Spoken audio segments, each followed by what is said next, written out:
تبدیلی کبھی کبھی نظر آتی ہے کہ مختصر لوگ آتے ہیں تو میرے بھائی وہ بیٹی بھی دے رہا ہے، وہ جہیز بھی دے، اور 200-250 کی 300 کی فوج ظفر موج بھی آ جاتی ہے۔ مجھے یہ مطمئن کوئی کر دے، میرا پڑھے لکھے لوگوں سے سوال ہے بھائی اس کا قصور کیا ہے اس بیٹی والے کا؟ بھائی تیری خوشی ہے، تو اپنی دعوت ولیمہ پر چاہے 200 کیوں بلاتا ہے تو 1000 بلا لے، اس پر تو بوجھ نہ ڈالنا بیٹی والے پر۔ کوئی بات سمجھ میں آ رہی ہے؟ صحیح۔ تو ہمارا کام تو ہے رونا دھونا جی، سیدھی سی بات۔ لیکن کیا ہے جی، میرے دوست ناراض ہو جائے گی اگر تھوڑا سا میں نے کوئی نام لے دیا کسی برادری والے کا۔ یہ تو میں نے ویسے سمجھانے کے لیے عرض کیا تھا میرے بھائی، اس میں کوئی نیک نامی نہیں ہے کہ جناب 500 آدمی کو کھانا کھلا دیا۔ ظلم ہے میرے بھائی، کھانا کھلانا ثواب ہے مگر یہ تو زبردستی سے، بلکہ دعوت ولیمہ میں بھی کہا گیا کہ جن کو بلایا گیا ہے صرف وہی شریک ہو، وہی شریک ہو صرف۔ اور یہاں تو عجیب سی بات ہے کہ بن بلائے بھی پہنچ جاتے ہیں، اور حضور پاک صلی اللہ علیہ وسلم کی حدیث ہے کہ جو بن بلائے دعوت ولیمہ میں شریک ہوگا تو وہ چور کی طرح، ایسے چور کی طرح داخل ہوا اور ڈاکو کی طرح نکل آیا۔ یہ حضور پاک سے، بلکہ ایک دفعہ حضور کسی دعوت ولیمہ میں تشریف لے جا رہے تھے تو راستے میں کچھ صحابہ ملے، حضور کدھر تشریف لے جا رہے ہیں؟ فرمایا فلاں کے ہاں دعوت ولیمہ ہے۔ حضور ہم بھی ساتھ چلیں؟ فرمایا حالانکہ حضور مالک و مختار ہیں، لیکن فرمایا ہماری تعلیم و تربیت ہو رہی ہے۔ حضور پاک نے فرمایا بھائی ایسے میں نہیں لے جاتا، آپ صاحب دعوت ولیمہ سے اجازت لیں پھر تو جا سکتے ہیں، اندر ورنہ نہیں۔ دیکھو حضور پاک صلی اللہ علیہ وسلم نے ہمارے لیے آسانیاں پیدا فرمائی، تو میرے بھائی آپ کہہ دیں بھائی اللہ معاف کرے بھئی آپ اتنے بندے لے ہیں، اتنے آدمی لے ہیں، میرے خیال میں آپ کے ہاں یہ ہے کہ خواتین کم جاتی ہیں، ایسے ہے نا، خواتین بہت کم جاتی ہیں، یہ بہت اچھی بات ہے۔ رولا ہوتا ہے سارا عورتوں کا ہے، اور ہمارے ہاں ماشاءاللہ براتیوں میں خواتین زیادہ ہوتی ہیں، ایک عورت کے ساتھ 10 بچے بھی ہوتے ہیں، لگ پتہ جاتا ہے۔ تو میرے بھائیوں آسانی پیدا کریں۔ اب میں آپ کو ایک حوالہ پیش کر دیتا ہوں۔ دیکھیے جب حضرت علی المرتضیٰ نے حضرت فاطمہ الزہرا سے نکاح کا پیغام بھیجا تو سبحان اللہ حضور علیہ السلام نے بیٹی سے پوچھا اجازت، ان کی رائے، ان کی خواہش کا احترام بھی ضروری ہے۔ تو حضرت علی سے نکاح کرنا چاہتے، عرش والے کا بھی یہی فیصلہ تھا کہ حضرت علی اور حضرت فاطمہ الزہرا کی شادی ہو، پھر بھی ہماری تعلیم کے لیے پوچھا بھی گیا۔ اسلام کے اندر ہے کہ واقعہ بالغ ہے، آخر زندگی گزارنی ہے، یہ تھوڑا ہے کہ ملتان اڈے پہ جائیں اور ڈیو بس پہ بیٹھنا ہے بس، اور لاہور پہ جا کے اتر جانا ہے میاں بیوی نے، یہ تو زندگی بھر کا سفر ہے۔ تو یہ سوچ سمجھ کے انسان کو کرنا چاہیے۔ تو دوست حضور علیہ السلام نے فرمایا تمہارے پاس کچھ ہے؟ عرض کیا حضور آپ تو میری معاشی حالت کو، مالی حالت کو بہتر جانتے ہیں، میرے پاس تو زیادہ نہیں ہے، یہ زرہ ہے اور سواری کے لیے اونٹ ہے جو جہاد میں ہم اس پہ سوار ہو کر شریک ہوتے ہیں، اور تو میرے پاس خاص کوئی چیز نہیں ہے، کوئی کمبل وغیرہ، جو انتہائی یعنی سادہ سی زندگی تھی نا آپ کی، وہ چاہتے تو کرو فن کی زندگی بھی، آج ہم ان کی اولادیں مزے کر رہے ہیں، ہم سادات کہلاتے ہیں، لوگ ہاتھ چومتے ہیں، ماشاءاللہ بڑا کچھ، دعا کریں کہ سادات بھی اپنی حد میں رہیں، سادات بھی اپنی حد میں رہیں۔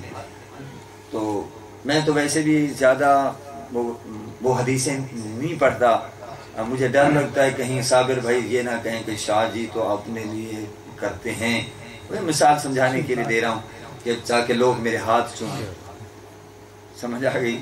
مجھے ہاتھ چمانے کا ویسے بھی شوق نہیں ہے، لیکن محبت سے چوم لیتے ہیں تو وہ الگ سی بات ہے۔ تو دوستو میں تو ویسے بھی کرتا ہوں، سیدھی سی بات ہے، لیکن عزت اللہ کے ہاتھ میں، عزت اللہ. ہم جب نہیں کہتے تو لوگ ہاتھ چومتے ہیں، مجھے کہنے کی ضرورت ہی کیا ہے ویسے بھی. تو دوستو دعا کریں اللہ تعالیٰ صحیح معنی میں سید بن کے رہنے کی توفیق نصیب، اور دین کا خادم بن کر رہنے کی توفیق نصیب. تو حضور علیہ السلام نے فرمایا تمہارے پاس کچھ ہے؟ انہوں نے یہ عرض کیا. آپ نے فرمایا چونکہ سواری بھی ضروری ہے جہاد کے لیے، چلو زرہ بھی ہے تو جہاد کے لیے، لیکن اس کے بغیر کام چل جائے گا. انہوں نے زرہ اٹھائی اور بیچنے کے لیے بازار جا رہے ہیں. راستے میں سیدنا عثمان غنی رضی اللہ تعالی عنہ سے ملاقات ہو جاتی ہے. وہ پوچھتے ہیں کہ این تذهبوا، کہاں کا ارادہ ہے، کہاں جا رہے ہو؟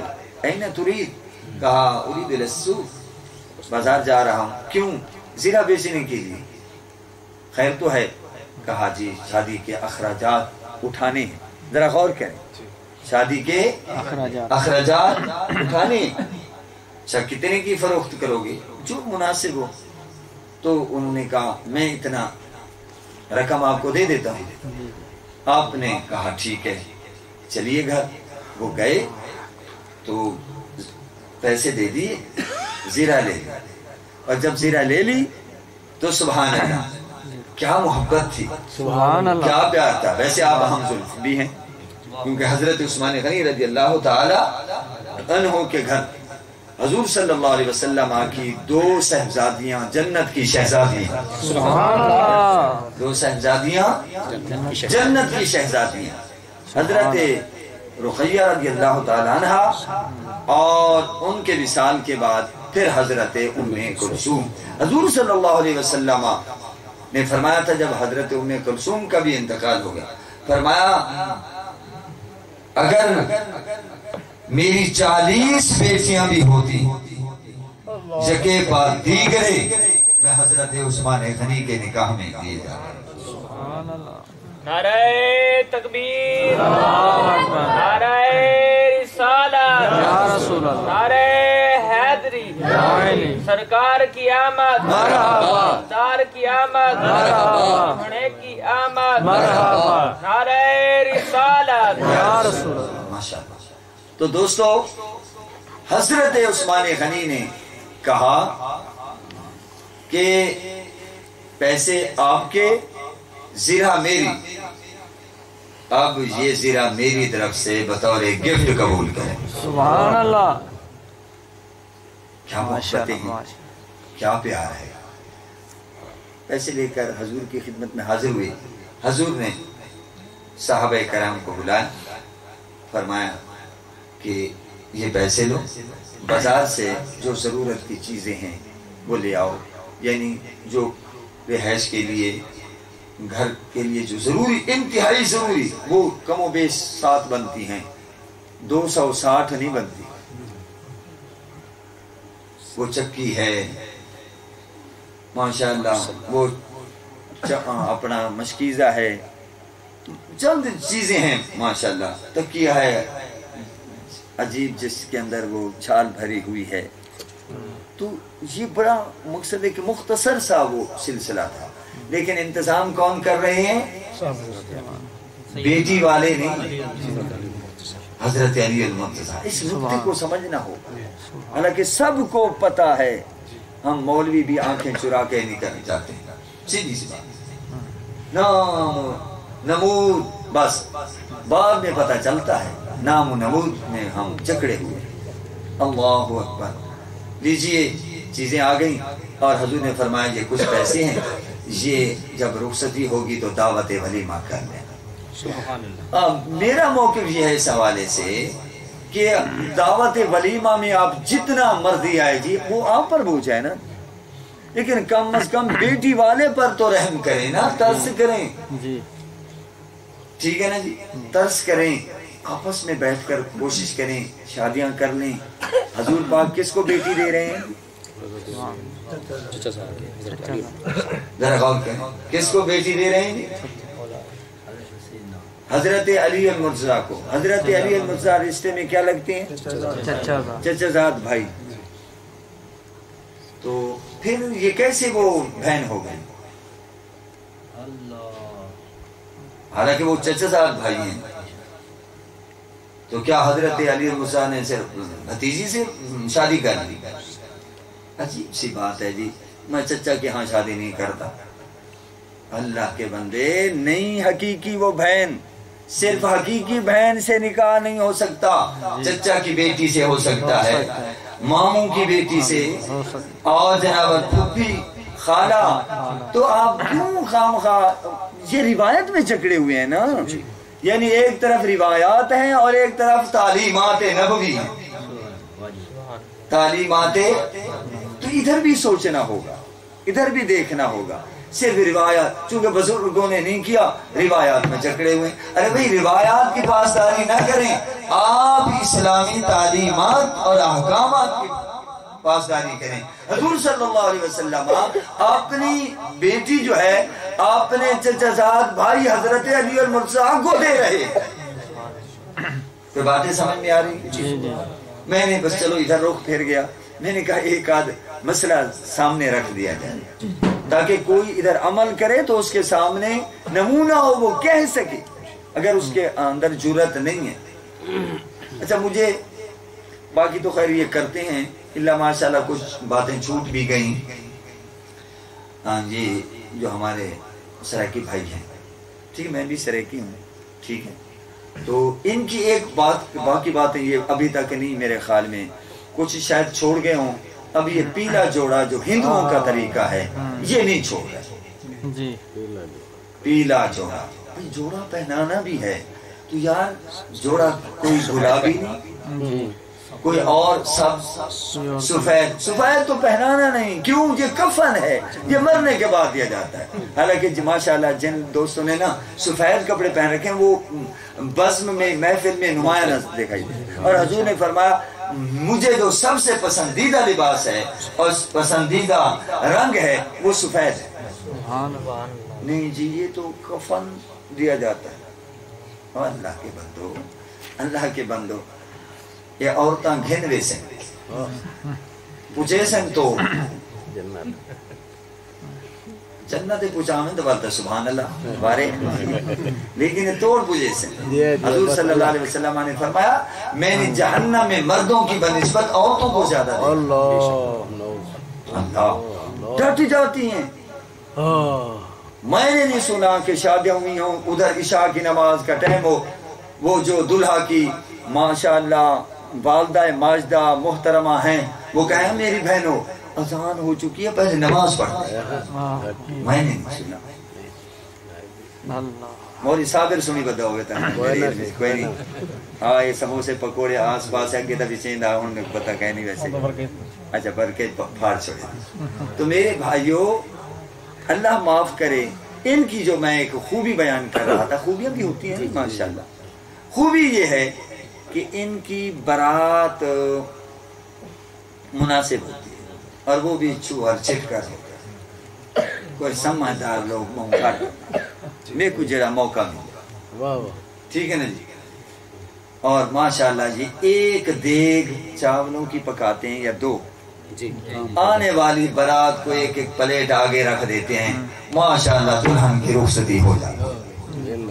یہ بات مجھے ذاتی طور پہ پسند ہے، یعنی دین آسان ہے جی بالکل۔ میں نے نہیں سنا کہ کبھی کسی یار ہم برات میں آئے ہیں تو ان لوگوں نے ہمارے سامنے چاولوں کی پلیٹیں رکھ دی، بس یہ روایت ہے نا، آسانی۔ مقصد میں یہ کہنا چاہتا ہوں کھانا کھلا سکتے ہیں، کھلانے والے کھلاتے بھی، لیکن دوستو آسانی پیدا کرنی چاہیے۔ اصل کیا ہے دین میں کہ آپ مسجد میں جمع ہو جائیں، مختصر سے لوگ دلہن والوں کی طرف سے ہوں اور دلہا والے کی طرف سے۔ ویسے تو ماشاءاللہ نکاح کی تقریب میں ایک وکیل، دو گواہ اور دلہا ضروری ہے۔ اگر ایسا نہ ہو دلہا کے بغیر وکیل اور دو گواہ کیا کریں گے، تو ماشاءاللہ دلہن سے حجاب کروا لیں اور ادھر ماشاءاللہ قبول کروا لیں۔ لیجئے خطبہ پڑھنا سنت ہے، کلمہ جو ہم پڑھاتے ہیں یہ برکت کے لیے ہے، یہ نہیں کہ نیا مسلمان نہیں کرنا ہوتا، وہ پہلے مسلمان ہے، ہم کلمہ پڑھواتے ہیں یا درود شریف پڑھاتے ہیں یہ برکت کے لیے، اور جو خطبہ پڑھا جاتا ہے وہ ایک سنت ہے، وہ بھی باعث برکت ہے۔ اور اس میں جو اہم بات ہے وہ ہے حق مہر۔ حق مہر ہم شرعی طور پر کہتے ہیں شریعو، اب تک تو خیر ہم سنتے رہے، اب خیر ماشاءاللہ ہم بھی ڈٹ گئے ہیں۔ وہ 32 کیا ہوتا ہے؟ حق مہر جو 32 روپے، اللہ کے بندے گڈی کا کھیل ہے، 32 روپے لیے پھرتے ہیں آپ۔ وہ کسی زمانے میں یعنی چاندی اقل المہر 10 الدراہم، حق مہر جو ہوتا ہے کم سے کم 10 درہم۔ 10 درہم جو چاندی ہوتی ہے وہ 3 تولہ کے لگ بھگ اوپر نیچے، ٹھیک ہے، 2 تولے 7 ماہ سے کچھ ایسے رتی وغیرہ ہے، یعنی ہم اسے کہہ سکتے ہیں 3 تولے۔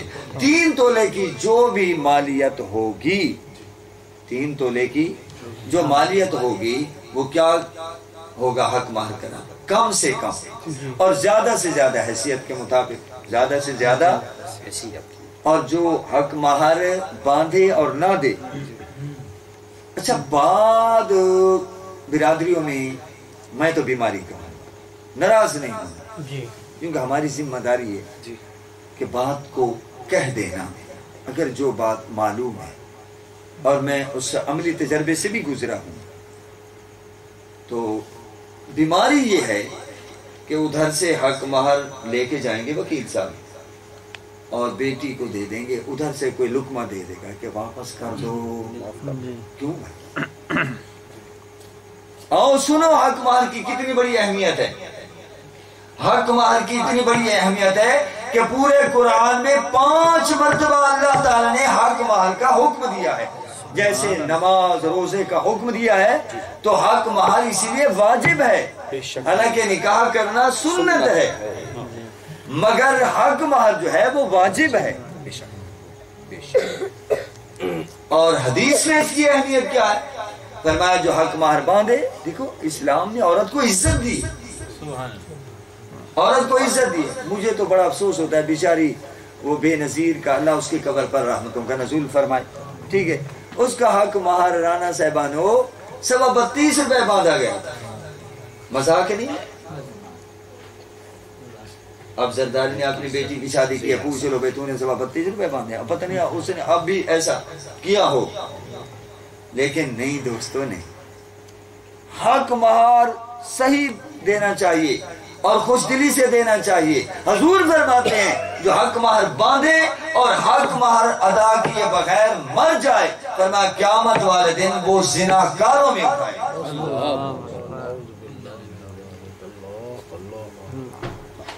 یہ چند باتیں ادھر ہو گئیں، مارکب آپ نے بیانات سن لیے، اور ماشاءاللہ ماہ رمضان کی بھی آپ نے فضیلت سن لی۔ میں 1-2 حدیثیں میں بھی بیان کر دیتا ہوں، سنیے۔ سبحان اللہ، حضور علیہ السلام نے فرمایا کہ اگر میری امت کو رمضان شریف کی قدر معلوم ہو جاتی تو میری امت آرزو کرتی کہ سارا سال ہی رمضان رہ جائے، صرف 1 مہینہ نہ رہے۔ رمضان شریف کے روزے کی اہمیت کیا ہے؟ فرمایا جس نے جان بوجھ کر رمضان شریف کا روزہ چھوڑ دیا، کوئی عذر شرعی بھی نہیں تھا، بیمار بھی نہیں تھا، شیخ فانی بھی نہیں تھا، بوڑھا بھی نہیں تھا، بوڑھی بھی نہیں تھی، اللہ صحت مند تھے، روزہ چھوڑ دیا، فرمایا پھر ساری زندگی روزے رکھتا رہے۔ مثلا اس کو اللہ تعالیٰ عمر دے دے قیامت تک، پھر وہ قیامت تک روزے رکھتا رہے، رمضان شریف کے روزے کا اجر و ثواب نہیں پا سکتا۔